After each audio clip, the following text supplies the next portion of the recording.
Well, WTO is the global organization in charge of trade opening, of reducing obstacles to trade, whether tariffs or non-tariff measures. This is the big job, the mission statement of the World Trade Organization, and it has worked quite formidably for the last 50 years. If you look at obstacles to trade at the border today as compared to what they were in the past.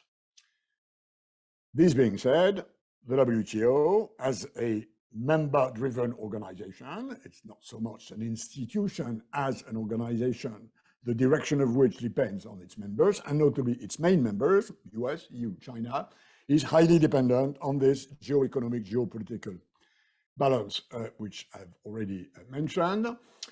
The geo-economic side of WTO is impacted by the changing nature of obstacles to trade, which in my view are less about protecting domestic producers than protecting domestic population from risk, what I call protectionism, which in my view is overall declining, as opposed to precautionism, which overall is rising.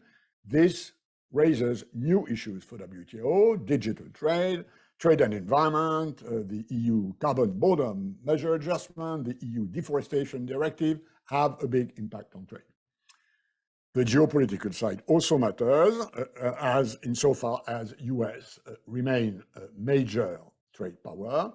And let me put it very bluntly, without beating the bush, the US have left de facto the WTO since Trump paralyzed, blocked the dispute settlement mechanism, which is well known to have been the jewel in the crown of WTO.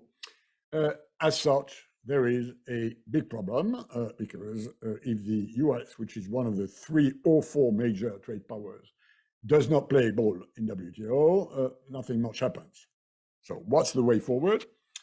In my view, the WTO should focus on geo-economic, trade and environment, digital trade, things that really matter for the future and where the rules for the moment are not well shaped.